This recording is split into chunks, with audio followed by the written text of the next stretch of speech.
Climate change is one of the most important issues facing us today. Scientists have shown that, starting with the Industrial Revolution, our increasing use of fossil fuels is increasing the warmth of planet Earth. We are in fact pushing Mother Nature into new territory at a rate that she has likely never seen before. We need to change, and we means everybody.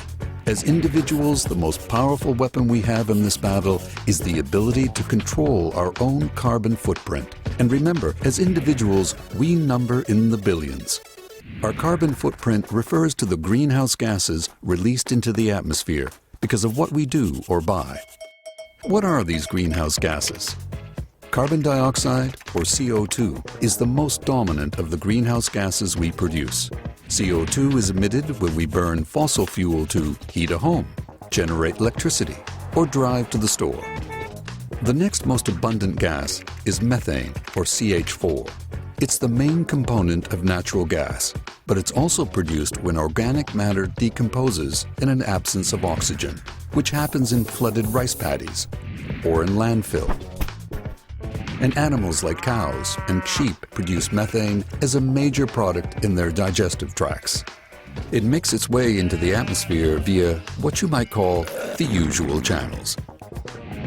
Then there's nitrous oxide, N2O, also known as laughing gas. Nitrous oxide is produced when bacteria break down the nitrogen compounds in soils in the oceans. The use of nitrogen fertilizers in farming is increasing the rate at which nitrous oxide is being added to the atmosphere. Methane and nitrous oxide are emitted into the atmosphere in much smaller quantities than CO2, but they still have a significant effect on climate. When comparing the different impacts of these gases, we usually refer to carbon dioxide equivalence. This is a measure that is based on the potential that each gas has to contribute to global warming. This graph shows the equivalent amount of human-induced global warming attributed to the different gases. So we know humans are causing greenhouse gas concentrations to increase, and this in turn is contributing to planetary warming. But what can you and I do as individuals? How can we reduce our carbon footprint? First off, we need to understand how a carbon footprint is calculated. Let's look at sending a text message. Direct climate change impacts occur when we use a product, in this case my cell phone, to write a text message, and the recipient's phone to read it. This requires the use of electricity. If that electricity was generated by burning coal or natural gas, the text message has a carbon footprint. Indirect impacts occur during the production and distribution of the cell phones. For example, fossil fuels may have been used to supply power to the phone factory and then to transport the phone to the retailer. And then if I drove out to the mall to buy it, well, as you can imagine, calculating the carbon footprint of an action can be challenging. But just being able to make informed decisions when choosing one activity over another is what's really important. For example, I knew that sending a text message was greener than driving across town to share my news.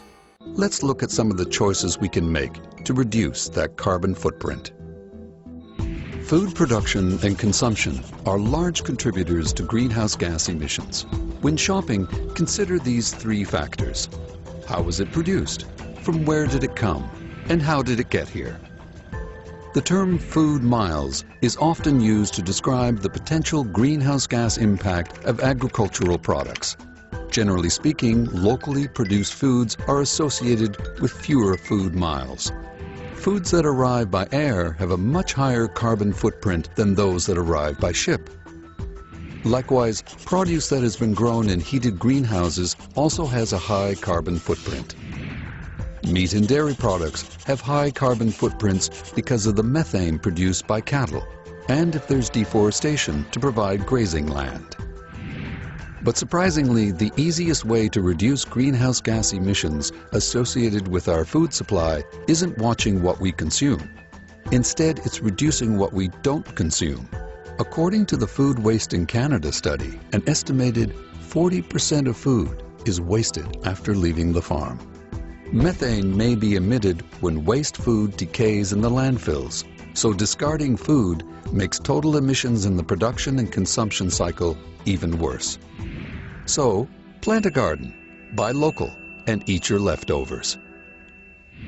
Okay, so we know about the impact when food is flown to its destination. Well, we can be part of that same problem. Tourism accounts for an estimated 5% of global greenhouse gas emissions, and air travel is the most significant contributor to that percentage. Taking off and landing uses the most fuel, so booking multiple hops will emit more greenhouse gases. Based on average ridership, a train is usually the greenest mode of transportation, followed by an automobile carrying multiple passengers. However, if we include emissions associated with building infrastructure like rail lines and roads, the actual carbon footprint of a vacation can increase significantly. Transporting a family across the country or across the world burns a lot of fossil fuel and is expensive. The carbon footprint of driving is influenced by several factors. First is the number of people in the car. Carpooling is an opportunity to save money and the planet. It even saves time when HOV lanes are available. Surprisingly, about 50% of the fuel consumed in city driving is used during acceleration. To reduce this, use the most efficient route, combine trips, and travel at off-peak times.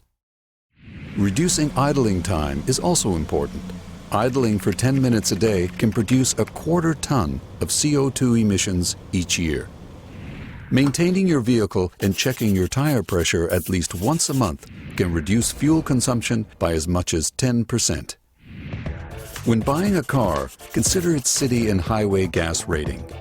Smaller cars, eco and hybrid versions of cars, and now electric cars are available from almost every manufacturer. Starting off on the right set of wheels can save you many hundreds or even thousands of dollars a year.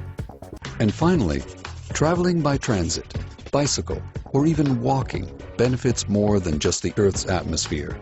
It allows us to enjoy the added bonuses of physical activity and social interaction while saving money. Heating our homes is often our largest use of household energy. When our heating bills arrive each winter, we are reminded of the amount of energy it takes to keep warm. Heating from electricity means your carbon footprint is low for now, but the demand for more electricity is creating the need for additional sources of energy. Homes that heat with oil or natural gas currently have a larger carbon footprint. Whatever your heating source, it is beneficial to use less fuel. So before we go any further, let's put on a sweater and turn down the thermostat by 1 degree. When you go to bed at night or leave on vacation, turn it down another 3 or 4 degrees. Draft proofing by plugging air leaks is a cheap and effective way to reduce energy consumption and has a fast payback time. In cold weather, use ceiling fans to distribute heat that collects against the ceiling. This will create a more consistent temperature in the room. If your feet are cold, your body will feel cold. By placing area rugs on cold floors, you may be less likely to crank up the thermostat.